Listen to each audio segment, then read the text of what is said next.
I am very thankful for only IAS, क्योंकि उन्होंने मतलब मेरे को वो कॉन्फिडेंस का थोड़ा बूस्ट दिया कि उसके आगे हाँ मैं कर सकती हूँ। मेरे साथ ऐसा हुआ कि मेंस के पहले मुझे लगा कि कुछ थोड़ा सा नया सा देख लेती हूँ, और मैंने वो थोड़ा सा नया सा ऐसे ही बस गूगल कर लिया, सर्च कर लिया आउट ऑफ क्यूरोसिटी, और वो पेपर में क्वेश्चन आ गया। तो कभी कभार आपका लक ऐसे भी काम कर जाता है।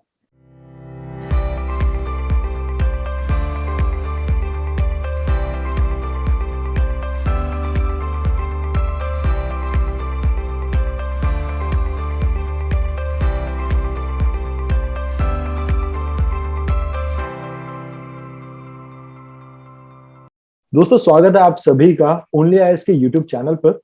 आज हमारे साथ एक बहुत ही स्पेशल गेस्ट हैं जिन्होंने ऑल इंडिया रैंक 239 सिक्योर किया है इस बारी के यूपीएससी आपके एग्जाम में।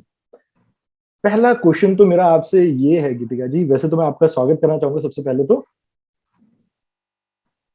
Thank you.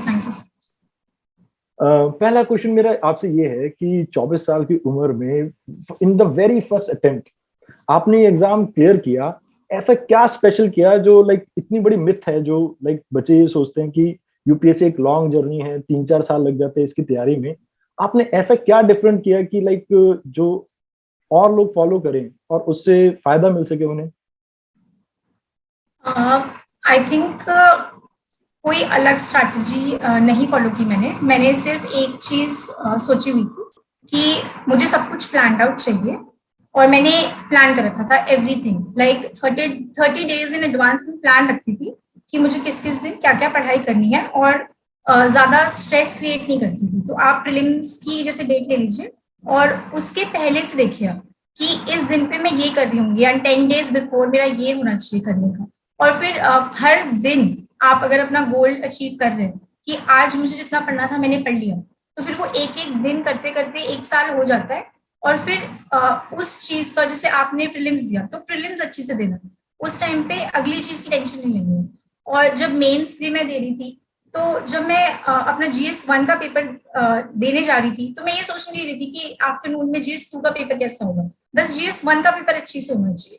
और ऐसे ही one thing at a time करते रहना है, और ज्यादा ये नहीं सोचना कि दूसरे लोग क्या कर रहे हैं या फिर दूसरे लोगों का कैसे हो रहा है फर्स्ट अटेम्प्ट में, ऐसे कुछ नहीं, क्योंकि ऐसा बहुत सोचने में आता है दिमाग में। बस अपना करना है, और जो एक चीज आपके सामने रखी है उसको आप कंसिस्टेंटली करते जाइए, तो फिर आई थिंक हो जाए। अच्छा, आपने अभी स्ट्रैटेजी का रोल बताया। मैं आपसे ये पूछना चाहूंगा कि लाइक बच्चे जैसे होते हैं कि काफी स्टूडेंट ये ट्राई करते हैं कि वो डेली की एक स्ट्रैटेजी बनाते हैं, फिर वीकली, मंथली, ईयरली। तो क्या आपने भी ऐसे ही कुछ किया था? मैंने स्टार्टिंग में जब बुक्स उठाई थी, क्योंकि साइंस बैकग्राउंड था, तो काफी नया था मेरे लिए सब कुछ, और सिलेबस वगैरह बहुत ज्यादा नहीं पता था, और इंटरनेट एक सोर्स था जिससे मैं ढूंढ रही थी कि क्या पढ़ा जाए क्या नहीं पढ़ा जाए। और उस टाइम पे गाइडेंस की काफी जरूरत होती है, और एज सच इतना गाइडेंस नहीं था, क्योंकि घर से तैयारी की थी। तो उस टाइम पे मैंने कुछ बुक्स तो ऐसी होती है जो पढ़नी ही है, विच इज श्योर कि ये तो पढ़ना ही है। For example Laxmikant, that is one book जो पढ़नी ही है। तो जो चीज करनी ही है सबसे पहले वो कर लेनी चाहिए, क्योंकि फिर आपने कुछ कर लिया। ये मत सोचते रहिए कि सब कुछ पहले आप इकट्ठा करेंगे फिर आप शुरू करेंगे, क्योंकि फिर वो इकट्ठा ही होता रह जाता है। आप जितना, जैसे लक्ष्मीकांत पढ़नी ही थी, मुझे स्पेक्ट्रम मैंने पढ़नी ही थी, तो जो चीजें मैंने पढ़नी ही थी, इकोनॉमिक्स की एनसीईआरटीज मैंने करनी ही थी, ज्योग्राफी की एनसीईआरटीज मैंने करनी ही थी। जो चीजें मुझे करनी ही थी मैंने पहले वो कंप्लीट करी, उसके बाद आप थोड़ा बहुत ऐड करते रहिए। तो यही यही करना है, and this is what I did. Okay, तो अब जैसे कई बार बच्चों को एक प्रॉब्लम आती है प्रीलिम्स में करंट अफेयर्स की, तो आपने उस प्रॉब्लम को कैसे एड्रेस किया? मतलब क्या ऐसा स्पेशल किया उसमें? आई थिंक प्रीलिम्स में करंट अफेयर्स का रोल काफी अच्छा रहता है, लेकिन वो करंट अफेयर्स सिर्फ करंट अफेयर नहीं होता, वो किसी तरीके से स्टैटिक से जुड़ा हुआ होता है कहीं ना कहीं। और वो आपको डायरेक्टली करंट अफेयर कभी पूछता भी नहीं है। ऐसा कोई क्वेश्चन नहीं आता कि उसने आपको एक सीधी लाइन बोली, उसके 4 ऑप्शन है और आंसर करना है। वो आपसे करंट अफेयर के बेसिस पे स्टैटिक पूछता है। तो अगर आपने एक बार अपना स्टैटिक कर लिया है, तो फिर तो करंट अफेयर से आप लिंक करते हुए चलिए। एंड पर्सनल लेवल पे करंट अफेयर से मुझे बहुत डर लगता था, और करंट अफेयर से डरना is fine, but at the end of the day एक न्यूज़पेपर अपना पकड़ लिया, उसको पढ़ लिया और बस वो दिमाग में कुछ चीजें न्यूज रिपीट होती जाएगी, वो अपने आप वहां पे अगर आपको आना होगा आपको आएगा, नहीं आना होगा नहीं आएगा, जस्ट डोंट स्ट्रेस इट और करंट अफेयर्स करिए, but main I think static पे फोकस रहना चाहिए। अब एक नॉर्मली बच्चों के साथ एक प्रॉब्लम और आती है प्रीलिम्स के टाइम पे खासकर और मेंस में भी, जैसे मल्टीपल सोर्सेज या मल्टीपल रिवीजन। अब इसमें आप क्या चीज रिकमेंड करेंगे? कुछ सब्जेक्ट्स तो ऐसे हैं जिनमें आई थिंक अगर आप बुक पढ़ेंगे तो आपको डायरेक्टली पता चल जाएगा कि अच्छा यही यूपीएससी का सोर्स है, यहीं से क्वेश्चन पूछा जा रहा है, मतलब इट्स सो डायरेक्टली पता चल रहा है कि ये जैसे इकोनॉमिक सर्वे अगर कोई छोड़ के जा रहा है तो फिर पता नहीं, कुछ चीजें तो ऐसी जो करनी ही है तो उन्हें तो आप कर ही लीजिए और उनको रिवाइज करते रहिए, ताकि जो चीज आपके हाथ में है वो आपका कंट्रोलेबल है, उसको तो आपने करना ही है ना, तो उसको आप रिवाइज करते रहिए करते रहिए करते रहिए। बाकी जो एड ऑन है उसके लिए आई थिंक पर डे आप 1 आवर 2 आवर्स डाल दीजिए जैसे जैसे फ्री होता जा रहा है, और फिर कुछ एक्स्ट्रा आप ऐड करते रहे। मेरे साथ ऐसा हुआ कि मेंस के पहले मुझे लगा कि कुछ थोड़ा सा नया सा देख लेते हैं, और मैंने वो थोड़ा सा नया सा ऐसे ही बस गूगल कर लिया, सर्च कर लिया आउट ऑफ क्यूरोसिटी, और वो पेपर में क्वेश्चन आ गया। तो कभी कभार आपका लक ऐसे भी काम कर जाता है, तो आप उस चीज को छोड़िए मत, मैं ये नहीं कहूंगी कि आप उसे छोड़ दीजिए, बट रिविजन को आप प्राइम रखिए और मेन फोकस रिविजन पे रखिए, और फिर थोड़ा बहुत ऐड करते जाइए, अपना बल्क क्रिएट कीजिए और उसके ऊपर ऐड करते जाइए, बस ऐसे ही करना है। ओके, अब अगला क्वेश्चन मेंस सेगमेंट से ही है। आपने जैसे अभी मेंस की बात करी, सबसे पहली प्रॉब्लम तो बच्चों को ये आती है कि आंसर राइटिंग की प्रैक्टिस स्टार्ट कब से करनी है और कैसे? आंसर राइटिंग की प्रैक्टिस मैंने बहुत लेट स्टार्ट की थी, मैंने प्रीलिम्स के बाद स्टार्ट की थी आंसर राइटिंग की प्रैक्टिस, और इस बार का प्रीलिम्स काफी टफ आया था, और मैंने सोच लिया था कि फिर कुछ भी हो प्रीलिम्स में, मैंने तो आके आंसर की भी नहीं मिलाई थी घर के बाद, क्योंकि मुझे अपने आप को डिस्करेज नहीं करना था। मैंने सोच लिया था कि मैंने पढ़ना ही है, इस साल मैंने मेंस नहीं हुआ कोई बात नहीं, अगले साल तो देना ही है, तो मैंने शुरू कर दिया था। मैंने लिटरली 10th अक्टूबर को प्रीलिम्स था मेरा, और 11th को मैं घर वापस पहुंची ट्रैवल करके, और 12th से मैंने शुरू कर दिया था अपना मेंस का आंसर राइटिंग। और मेरे स्टार्टिंग की आंसर्स बहुत ज्यादा बुरे थे, मतलब मेरे से तो प्लेन शीट पे लिखा भी नहीं जाता था स्ट्रेट।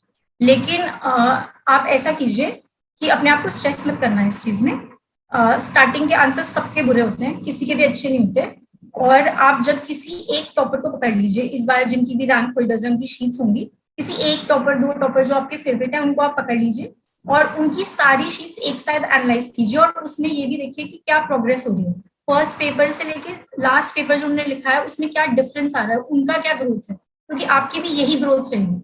अगर आप स्टार्टिंग से ये सोच के लिखेंगे कि आपको उनका फाइनल रिजल्ट मिलने वाला है तो फिर नहीं हो पाएगा। और आंसर राइटिंग के लिए सबसे बड़ी चीज है कि आंसर राइटिंग से डरना नहीं है। अगर आप लिखने से डरेंगे, क्योंकि नंबर जब स्टार्टिंग में कम आते हैं तो बहुत डर लगता है और ऐसा होता है कि नहीं लिखेंगे तो नंबर आएंगे ही नहीं फिर बुरे। कोई बात नहीं, अगर बुरे नंबर आ रहे हैं तो इट इज बेटर ना नंबर आने से। तो आंसर राइटिंग के लिए लिखिए लिखिए लिखिए, पढ़िए लिखिए, और फुल टेस्ट लगाइए, 3-3 घंटे में लगाने की कोशिश कीजिए। और कुछ बच्चे ऐसा करते हैं कि एक पूरा क्वेश्चन पेपर फिनिश करने की कोशिश करते हैं और फिर देखते हैं कि 4 घंटे में हुआ या 5 घंटे में हुआ। मैं ऐसा नहीं करती थी, मैंने आंसर राइटिंग के लिए हर दिन का 3 घंटा निकाला हुआ था, और 3 घंटे में मेरा 20 में से कितने क्वेश्चन हो पा रहे हैं मैं उतने कर लेती थी। फिर वो धीरे धीरे कम होते जाते हैं, फर्स्ट टाइम पे मैं 15 ही कर पाई, 5 रह गए, उसके बाद धीरे धीरे आपकी स्पीड बढ़ती जा रही है। तो आप आंसर राइटिंग जितनी ज्यादा करेंगे उतना वो डर खत्म होगा। आंसर राइटिंग से डर सबको लगता है, सबको लगता है, और वो आप जितना ज्यादा आंसर राइटिंग करेंगे फिर वो आपकी स्ट्रेंथ बन जाती है एट द एंड। तो आई वुड से कि आंसर राइटिंग मेंस की is the most exciting part. मैंने एक भी क्वेश्चन नहीं छोड़ा अपने पूरे मेंस में, मैं पूरा सारा एक एक लिख के आई हूँ, डायग्राम बना के आई हूँ, मैं अंदर लाइन फिनिशिंग लाइन भी उनके लिए डाल के आई हूँ कि जो चेक कर रहा है उसको अच्छा लगे आपका पेपर, और ऐसे ही नंबर आते हैं। एंड ट्रूथफुली मैंने उसी के बीच में, मतलब मेरा ऑप्शनल भी रहता था प्रीलिम्स और मेंस के बीच में, और फिर उसी में जीएस भी मैंने करना था, और उस हिसाब से GS1 GS2 और GS4 में एंड ऐसे में मेरे नंबर अच्छा है, मतलब इट्स 100 अब आए हैं सब में। तो इसका मतलब आंसर राइटिंग इज समथिंग जो आप कर सकते हैं अगर आपके पास सिर्फ प्रीलिम्स के बाद का टाइम भी है तो, क्योंकि it is something that is achieve. तो आप उस चीज के लिए मत डरिए, जितना जल्दी हो सके स्टार्ट करिए, और प्रीलिम्स के 3 महीने पहले प्रीलिम्स पे फोकस करना है और बाकी टाइम आप आंसर राइटिंग करिए।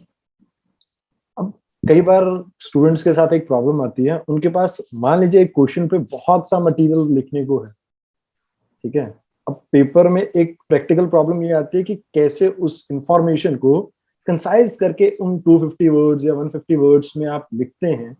तो इसमें किस तरह से लाइक आप बच्चों को स्ट्रैटेजी बताएंगे, जैसे कि आप फ्लो चार्ट यूज करें या क्या यूज करें, जिससे आप उस अनलिमिटेड इंफॉर्मेशन को रिस्ट्रिक्ट करके उस 250 वर्ड्स में प्रिसाइजली लिख सकें। ठीक है, तो पहले आप क्वेश्चन रीड करिए एक बार और आप देखिए आपने क्या समझा है। इसके लिए आपको मैक्सिमम 10 सेकंड्स या 15 सेकंड्स लेने हैं। पर आंसर आपको 7 मिनट्स होते हैं, मैक्सिमम आप 9 या 10 मिनट्स ले सकते हैं किसी भी आंसर राइटिंग के आंसर के लिए।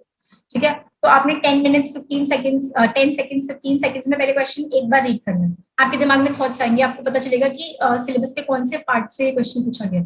ठीक है, तो आपका ब्रेन ये प्रोसेस करेगा। फिर आप दूसरी बार क्वेश्चन को पढ़िए, उसको ब्रेक कीजिए कि क्वेश्चन एक्चुअली में एक क्वेश्चन है या 3 क्वेश्चन है। और मल्टी पार्ट ही होता है हर क्वेश्चन यूपीएससी के मेंस में यूजुअली, क्योंकि सिंगल लाइन सेंटेंस नहीं होता। तो उससे क्या क्या पूछा गया, अगर कोई एक टॉपिक है तो उसका कॉज इफेक्ट प्रोस कॉन्स, उसकी प्रॉब्लम्स क्या है, एडवांटेजेस क्या है, डिसएडवांटेजेस क्या है, उसके बाद एक कंक्लूजन। ठीक है, तो इतना ही करना है। आप उसको पार्ट्स में देखिए।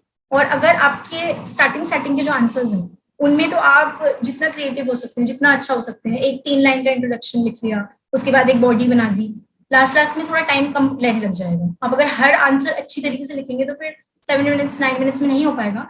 तो अब आप फ्लो चार्ट्स यूज कीजिए। फ्लो चार्ट्स का काम होता है कि वो आपका टाइम बचाएंगे। डायग्राम्स का काम होता है कि वो जगह घेरेगा आपका भरा पूरा पेपर लगना चाहिए। यही इनका काम होता है। और पॉइंटर्स में मैं आंसर्स लिखती थी, लेकिन बहुत सारे लोग हैं, मेरे फ्रेंड्स हैं कुछ जो अभी जिनकी बहुत अच्छी रैंक्स आई हैं इस बारे में, तो वो लोग पैराग्राफ्स में भी लिखते थे। तो वो आपका चॉइस है, आपने कैसे प्रैक्टिस किया, बट जस्ट प्रैक्टिस। अब कई बार एक डाउट ये भी आता है बच्चे के मन में कि हम इतने सारे फैक्ट्स वगैरह पढ़ते हैं, इतना सारा डाटा पढ़ते हैं, जैसे वुमेन्स से रिलेटेड टॉपिक हो या आपके किसी भी और चीज से रिलेटेड, इकोनॉमी से रिलेटेड कोई टॉपिक हो। अब कई बार इन फैक्ट्स को या कई बार किसी इंफॉर्मेशन को रिकॉल करने में उन्हें परेशानी आती है। तो क्या आपको भी ये दिक्कत सामना करना पड़ा था? हाँ, आई थिंक इंस्टेंटली, क्योंकि आपको एक इंस्टेंट रिएक्शन चाहिए होता है क्वेश्चन को देखते ही कि क्वेश्चन में आप आंसर क्या लिखेंगे फटाफट विद इन दैट फ्रेमवर्क। और अच्छा भी लिखना होता है, बहुत बुरा भी नहीं लिख सकते। तो आप कुछ निमोनिक्स लिख लीजिए। फॉर एग्जाम्पल एक तो बहुत फेमस है, शायद मेरे किसी टीचर ने ही बताया था, पेस्टल है वो। तो क्या कहते हैं, आप पॉलिटिकली देखिए उसको, इकोनॉमिकली देखिए, सोशली देखिए, टेक्नोलॉजिकली देखिए, ई से एनवायरमेंट, एल से लॉ, ऐसे आप फ्रेमवर्क्स बना लीजिए अपने लिए, आपको क्या सूट करता है। तो जब आपके पास कुछ भी नहीं होगा ना दिमाग में, तो फिर आप ब्लैंक हो जाएंगे। लेकिन अगर आपके पास इतना फ्रेमवर्क भी हो ना कोई भी टॉपिक पे कि पेस्टल पॉलिटिकली इसकी क्या रेलेवेंस है, अगर नहीं है तो आप नहीं लिखेंगे। इकोनॉमिकली क्या, पर पेस्टल में से किसी एक चीज की तो कोई रेलेवेंस होगी, तो आप उस पॉइंट को तब लाएंगे। और ऐसे ऐसे करके पॉइंट्स आ जाते हैं। आप बस इन निमोनिक्स को प्रैक्टिस कीजिए और फिर आपके आंसर राइटिंग हो जाए। ओके, अगला सवाल है आपके ऑप्शन से रिलेटेड। मैंने सुना है आपकी फैमिली, खासकर आपकी मदर का बहुत इंपॉर्टेंट रोल रहा है आपके ऑप्शन की तैयारी में। जी, मैंने कोचिंग नहीं ली थी ऑप्शन के लिए, और क्योंकि मैं साइंस बैकग्राउंड से थी और मुझे political science and international relations लेना था ऑप्शनल, तो स्टार्टिंग में काफ़ी डरी हुई थी मैं। कोविड था और एज सच हेल्प अवेलेबल थी नहीं, बस रिसोर्सेज थे नहीं। और मम्मा का मास्टर्स है पॉलिटिकल साइंस में, तो मुझे कॉन्फिडेंस था कि मैं कहीं भी अगर अटक गई तो घर पे ही हेल्प है, घर में मम्मी है और उनसे पूछा जा सकता है। और वैसे इंटरनेट भी एक बहुत अच्छा सोर्स है, तो ऐसी कोई दिक्कत किसी को होगी नहीं। बट हाँ, मेरी मम्मी ने मुझे बहुत हेल्प किया इस चीज। चलो, अच्छा एक सवाल, अभी जो 2022 का प्रीलिम्स दे रहे हैं बच्चे, खासकर उनके लिए जो पहली बार अटेम्प्ट देने वाले हैं, तो क्या ऐसी टिप्स होनी चाहिए जो आपको लगता है कि लाइक जो बच्चों की हेल्प कर सकती है, उनकी जो फर्स्ट अटेम्प्ट दे रहे हैं और जिन्हें बहुत ज्यादा घबराहट हो रही है, क्या ऐसा करें एग्जाम में जिससे लाइक वो इस फियर से ओवरकम कर सके? आई थिंक फर्स्ट अटेम्प्ट में थोड़ा घबराहट होती ही है। और दो मेरा फर्स्ट अटेम्प्ट है और मैं तो 23 की थी, तो मुझे लगता था कि मैं बड़ी 23 इज ओल्ड इनफ, क्योंकि छोटे छोटे बच्चे भी आते हैं, 22 वाले भी हैं, 21 वाले भी हैं साथ में। तो ठीक है, 23 इज फाइन एज। बट फिर भी मुझे लगता था कि मैं कुछ ज्यादा ही छोटी हूँ क्या। और मैं जब गई सेंटर में तो काफी बड़े बड़े लोग, सीनियर प्लेयर्स आते हैं वहां पे, और आप उनका जील देखते हैं ना, वो वहां बाहर भी रिवाइज कर रहे होते हैं हॉल के पहले भी। और मुझे लगता है कि अब मुझे भी रिवाइज करना चाहिए, क्या मैं भी नोट्स निकालूं क्या। तो इन सब चीजों में मत पड़े, दूसरों को मत देखिए। सीनियर प्लेयर्स होंगे, आपसे छोटे होंगे, बड़े होंगे, कोई क्या कर रहा है, ठीक है, आपकी अपनी स्ट्रैटेजी है। कॉन्फिडेंटली जितना पढ़ा है जाओ, और एक चीज मैं जरूर कहूंगी कि प्रीलिम्स से सबको डर लगता है। जो ये भी इंटरव्यू में हम सब आपस में बात करते थे लोग, तो सब लोग ये बोलते थे कि बस निकल जाए, तो पहली खुशी सबकी यही होती है कि अब प्रीलिम्स दोबारा नहीं देना पड़ेगा। तो जब आप डर रहे हो तो ये सोचो कि सब डर रहे हैं, it's a level playing field, आप अकेले नहीं हो कहीं पे भी। और अपने कॉन्फिडेंस के साथ जाओ, जो आता है उसको करो अटेम्प्ट, और थोड़ा बहुत रिस्क लो, ज्यादा रिस्क मत लो, और टेंशन फ्री होके जाओ। और जहाँ टेंशन लेनी है पढ़ाई के बाद, वो पढ़ पढ़ के खत्म करो। और एग्जाम हॉल में कोई टेंशन नहीं जानी चाहिए, एग्जाम हॉल में चिल होके जाओ, वो आपके 3 घंटे, आपके 2 घंटे है। ओके। अब एक क्वेश्चन मेरा ये है, जो 2023 की शुरुआत करने वाले हैं बच्चे, उनको क्या स्ट्रैटेजी फॉलो करनी चाहिए? जैसे आपने अपने आप ही लगभग सारी पढ़ाई करी है, आपने कहीं से कोचिंग नहीं ली है, तो सेल्फ स्टडी से जो पढ़ना चाहते हैं वो किस तरह से एज अ मतलब आपसे टिप्स ले सकते हैं कुछ ऐसी कि जिससे उन्हें भी ये हेल्प मिल सके और वो भी अपना एग्जाम क्लियर कर सके? आई थिंक सबकी स्ट्रैटेजी अपनी यूनिक होगी, और ये होना ही है, ये होगा ही। क्योंकि अगर एक स्ट्रैटेजी होती है ना, कोई मास्टर स्ट्रैटेजी, वे सब वो ही फॉलो करते हैं और सबका नहीं होता। स्ट्रैटेजी आपकी अपनी यूनिक ही होगी। आपको बहुत सारे सोर्सेज से हेल्प मिल जाएगी, आप लीजिए, और अच्छी अच्छी चीजें, सारे टॉपर्स आप फॉलो कीजिए, लेकिन सबको एक साथ फॉलो मत कीजिए। उनमें से कुछ ऐसे होंगे ना जिनसे आपकी पर्सनालिटी, आपके पढ़ने का तरीका, ये चीजें मिल रही होंगी, आप उनको ढूंढिए। 1 से लेके 50, 1 से लेके 100 तक कोई तो आपको मिलेगा जिससे आपकी पर्सनैलिटी मैच करेगी, उसको पकड़िए। उसने क्या किया है, कैसे किया है, वो कोशिश कीजिए। और तीनों फेजेस के लिए, प्रीलिम्स के लिए, मेंस के लिए, पर्सनैलिटी टेस्ट के लिए, आप अलग अलग टॉपर्स फॉलो कीजिए, अलग अलग स्ट्रैटेजीज फॉलो कीजिए। और जो चीज मैंने की थी, अगर वो आप करना चाहते हैं, आप जरूर कीजिए। आप एक डेट ले लीजिए कि अच्छा ये दिन तक मेरा सिलेबस कंप्लीट हो जाना चाहिए, और फिर उल्टा बनाइए। पन्ना लीजिए, एक व्हाइट शीट, मेरे पास अभी भी पड़ी है, अपनी सारी चीजें, एक एक दिन का हिसाब होना चाहिए आपके पास, कि इस दिन मैं ये कर रही हूँ, इस दिन मैं ये कर रही हूँ। और इससे आपकी टेंशन जाएगी। आप टेंशन नहीं लेंगे ना, जितना आप अपनी टेंशन कम करेंगे उतना आपका पेपर अच्छा जाएगा। बस इतनी सी बात। पता है, अब इस वीडियो पे ना एक कमेंट आने वाला है कि मैम प्लीज आप अपनी स्ट्रैटेजी एक बार हमारे साथ शेयर कीजिए। तो इफ पॉसिबल आप हमारी टीम के साथ अगर शेयर करना चाहें ताकि बच्चों को थोड़ा इंस्पिरेशन वगैरह मिल सके, तो आप अपनी स्ट्रैटेजी के जो लाइक आपने पन्ने बना रखे हैं अगर शेयर करना चाहें, ऐसी, अब भी।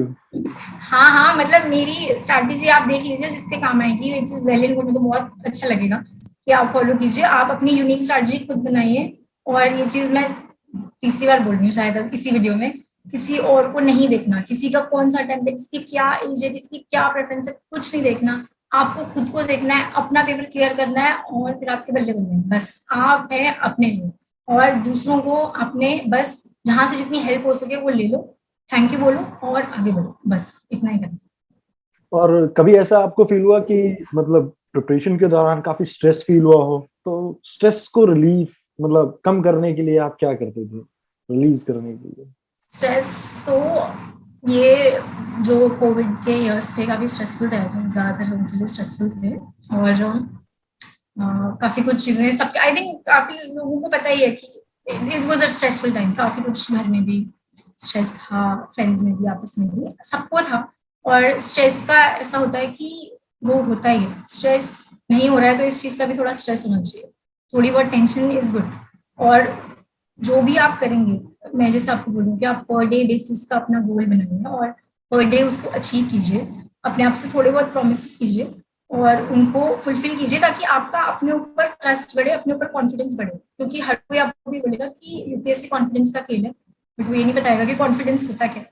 कॉन्फिडेंस होता है कि आप अपने ऊपर कितना ट्रस्ट बिल्ड कर सकते हैं। अगर आपने अपने आप से बोला है कि आज मैं ये करूंगी, और आप नहीं कर रहे हैं, तो फिर क्या ट्रस्ट आएगा अपने ऊपर, क्या कॉन्फिडेंस आएगा? आप कुछ बोल रहे हैं अपने आप से, अपने आप से वादा कर रहे हैं, अपने आप को सीरियसली ले रहे हैं, तो उस चीज को फिनिश करेंगे, आपका स्ट्रेस अपने आप दूर होता जाएगा। और थोड़ी बहुत tension is good, it's fine. Paper के पहले एक्साइटेड रहने की कोशिश करनी है। Nervousness and excited same symptoms, exactly same symptoms, वो नाम कुछ और दे रहे हैं उस चीज को। तो नर्वसनेस बोलने की बजाय एक्साइटमेंट बोलिए कि I am very excited to give this paper. और फिर अंदर जाके वो पेन है आपके हाथ में, आप अपना पेपर लिख के आइए। और थोड़ी बहुत नर्वसनेस इज फाइन, तो एक्सपेक्टेड है, और उसको बस हावी नहीं होने देना। एक सवाल मेरा आपसे ये था कि ओनली आईएएस के जो इंटरव्यू गाइडेंस प्रोग्राम था उसने आपकी जर्नी में किस तरह से हेल्प की? आई थिंक इंटरव्यू स्टार्टिंग में जब मेरा स्टार्ट हुआ, मैं फर्स्ट टाइम इंटरेक्ट कर रही थी लोगों से, मैंने बात सब छोड़ रखी थी। प्रेपरेशन के टाइम पे सोशल मीडिया सब छोड़ रखा था, कोई दोस्त नहीं, कुछ नहीं, तो बात ही नहीं की थी किसी से। मैं बहुत एक्साइटेड थी लोगों से बात करने के लिए। और स्टार्टिंग के इंटरव्यूज मेरे वैसे ही एक्साइटमेंट में गए, मुझे डांट भी बहुत पड़ी स्टार्टिंग में इंटरव्यू में। तो only IAS I still remember, सुबह सुबह मेरा इकलौता था जो मेरा सुबह का था इंटरव्यू। इसके अलावा जो बाकी इंटरव्यूज थे मेरे वो दिन के थे। मैं दिन भर टेंशन में रहती थी और जाती थी, फिर अपना इंटरव्यू देके आती थी, थोड़ी बहुत डांट खा के वापस आती थी। तो ओनली आईएएस मेरा मॉर्निंग का था, सोई सोई सी गई थी मैं, और मैं गई वहां, मैंने बात किया, और मुझे अभी भी याद है सर बैठे थे सामने और उन्होंने मुझे कुरुक्षेत्र के बारे में पूछा, महाभारत के बारे में पूछा, बहुत अच्छे अच्छे क्वेश्चंस मुझसे पूछे सबने। और लेफ्ट हैंड साइड में मैम बैठी थी एक ओनली आईएएस में, बहुत स्माइलिंग फेस था मैम का, बहुत वेलकमिंग और अच्छे क्वेश्चंस आपको। अच्छा, और वो आई थिंक मेरा फर्स्ट इंटरव्यू था जब मेरे को बहुत अच्छा फील हुआ, मुझे लगा कि हाँ मतलब सामने वाला आपसे बात करना चाह रहा है, कोई भी आपकी नॉलेज टेस्ट कर ही नहीं रहा है इंटरव्यू में। और ये चीज आप बहुत बार सुनोगे बाकी लोगों से भी, और यही सच है, और ऐसा ही एक्सपीरियंस आपको वहां मिलेगा। तो आप अपने लिए एक ऐसा फील गुड एक्सपीरियंस लेके आइए, और मेरे लिए वो ओनली आईएएस था। तो आप दीजिए ऐसे इंटरव्यूज और अपने लिए फील गुड एक्सपीरियंसेस बनाइए इंटरव्यू प्रिपरेशन स्टेज में, because that is the best part आपकी तीनों फेजेस में यूपीएससी जर्नी का। तो आई am very thankful for only IAS, क्योंकि उन्होंने मतलब मेरे को वो कॉन्फिडेंस का थोड़ा बूस्ट दिया कि उसके आगे हाँ मैं कर सकती हूँ। एक लास्ट क्वेश्चन आज के दिन का, बच्चों को अक्सर ना नोट्स मेकिंग में बहुत प्रॉब्लम होती है, तो इसमें आप क्या सजेशन देना चाहेंगे कि बच्चों को किस तरह से नोट्स बनाने चाहिए? जैसे स्टैटिक, करंट अफेयर, ये बहुत सारी चीजें होती हैं, बट एक कोई प्रिसाइज मैनर नहीं पता होता बच्चों को कि किस तरह से वो नोट्स की प्रिपरेशन करें ताकि एक्चुअल में उन्हें एग्जाम में वो चीजें हेल्प करे। इसलिए मैं दो चीजें कहना चाहूंगी। पहला तो ये है कि अगेन आपकी अपनी स्ट्रैटेजी होगी, आपके अपने नोट्स होंगे और वो यूनिक ही होंगे, और किसी टॉपर को पकड़िए, उसके नोट्स देखिए, उसको फॉलो कीजिए, इससे फर्क पड़ता है। मैंने अपने जीएस 4 की प्रिपरेशन बहुत लेट स्टार्ट की थी, मैं कैसे बताऊं, बहुत लेट। मेरे शीट्स देखेगा कोई तो वो समझ जाएगा कि इनके कैसे आ गए 101, मेरे को बहुत कम आने चाहिए थे लेकिन आए हैं। क्यों? क्योंकि लास्ट क्लास में मैंने रियलाइज किया कि दूसरे की नॉलेज भी आपकी अपनी नॉलेज है, क्योंकि आपने पेपर में जो लिखा है ना वो कोई नहीं देख रहा कि आपने कहाँ से लिया, आपका है वो, आपने लिखा है। तो आप ये चीज करिए कि आप किसी को एज एन इंस्पिरेशन लीजिए, आपको थोड़ा रास्ता मिल जाएगा, ये होगी चीज। और दूसरी चीज मैं ये कहना चाहूंगी नोट्स मेकिंग में कि राइट हैंड साइड पे नोट्स बनाइए अपनी नोटबुक, या फिर लूज शीट्स पे बनाएंगे तो बेटर है क्योंकि आप अपडेट कर सकते हैं। राइट हैंड साइड में आप अपने नोट्स बनाइए, एक इंट्रोडक्शन रखिए, कोई भी टॉपिक है उसका इंट्रोडक्शन की लाइंस आपकी फिक्स होनी चाहिए, उसमें थोड़ा बहुत डेटा, थोड़ा बहुत क्रिस्प इंट्रोडक्शन आप फिक्स कर लीजिए कि अगर ये टॉपिक पूछेंगे तो ये मेरा इंट्रोडक्शन है, वहां पे आपके टाइम बच रहा है, टाइम बचाना होता है मीन्स में बहुत ज्यादा। फिर आप लेफ्ट हैंड साइड में एक मार्जिन कीजिए, लेफ्ट हैंड साइड में लिखिए इसके डिसएडवांटेजेस क्या है, राइट हैंड साइड में लिखिए इसके एडवांटेजेस क्या है, उसके बाद लास्ट में एक कंक्लूजन ड्रॉ कर लीजिए। फिर कोई भी अपडेट अगर आपको चाहिए तो आपको लेफ्ट हैंड साइड में लिख लीजिए उसके ब्लैंक, और एक आपका स्ट्रक्चर क्रिएट हो गया। उसके बाद आप थोड़ा बहुत करंट अफेयर्स में ऐड करते जाइए, और नोट्स जितने ज्यादा शॉर्ट होंगे उतना ज्यादा आपको बेनिफिट होगा। तो नोट्स शॉर्ट शॉर्ट बनाइए, लंबे लंबे मत बनाइए। चलो, थैंक यू मैम अपना प्रीशियस टाइम देने के लिए हमें, and I wish you luck for your next journey जो आपकी सर्विसेज स्टार्ट होने वाली हैं। जाने से पहले एक आखिरी क्वेश्चन जो मेरा पर्सनली मैं पूछना चाहता था आपसे, आपने इंडियन फॉरेन सर्विसेज क्यों चूज की? मतलब IAS, IPS, most of the people इनकी तरफ जाते हैं, आपका interest particularly Indian foreign services की तरफ? आई थिंक पर्सनल लेवल पे अगर मुझे ऑनेस्टली आंसर करना है, और अगर मैं आपको एडवाइस भी करूंगी एज एन एस्पिरेंट कि आपने क्या माइंडसेट रखना है, तो मुझे कोई भी सर्विस मिलती है और कोई भी सर्विस मिलेगी अभी आगे, तो मेरे को बहुत खुशी होगी, मैं उतनी ही खुश होंगी, और आप उतना ही अच्छा काम कर सकते हैं, क्योंकि these are very good services, सारी सारी की सारी एक एक सर्विस जो ऑफर कर रहे हैं, these are very good services. आप इतनी अच्छे से काम कर सकते हैं, there is no good reason to not do good work. फिर आप ऐसी सर्विस जब ज्वाइन करेंगे ना, आपको बहुत अच्छा लगेगा, आप अच्छा काम करिए, और माइंड में ये जो प्रेफरेंस हम क्रिएट करते हैं वो तो यूपीएससी ने पूछा है, इसीलिए आपने दे दी कि ये मेरी प्रेफरेंस है, ये मुझे थोड़ा ज्यादा पसंद है, मुझे मिल गया।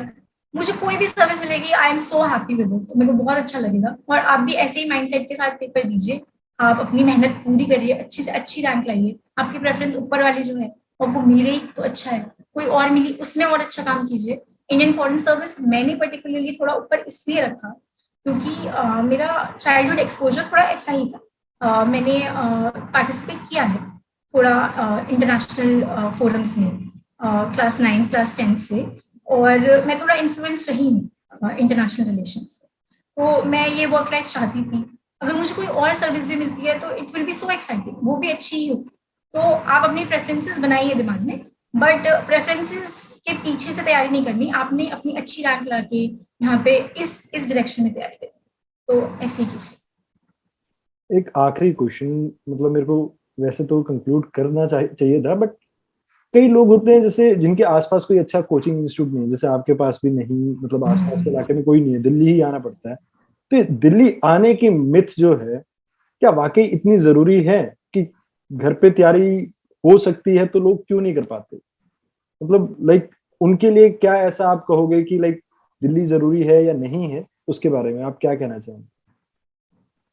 आई थिंक क्योंकि मैं दिल्ली नहीं गई हूँ और मैंने देखा नहीं है कि वहाँ कैसे पढ़ाते हैं, क्या पढ़ाते हैं, तो मैं बहुत ज्यादा कमेंट नहीं कर सकती कि वो अच्छा है या बुरा है। मैं बस ये बता सकती हूँ कि घर पे रह के अगर आपको तैयारी करनी है तो कुछ बेसिक पॉइंट्स जो आपको बताना चाहिए। पहला, वो घर का माहौल कैसा है, आपको किस तरह का माहौल घर में मिल रहा है, और आप वो खुद एनालाइज करेंगे कि आप इस माहौल में पढ़ाई कर सकते हैं या नहीं कर सकते। अगर आप कर सकते हैं तो कीजिए, this should be your preferred choice. और अगर माहौल ऐसा है ही नहीं कि आप पढ़ पाए, जो समझ पा रहे हैं, तो फिर इंसान कोशिश करता है कि वो एक पीसफुल माहौल में जाए, तो फिर वो और अच्छा पढ़े।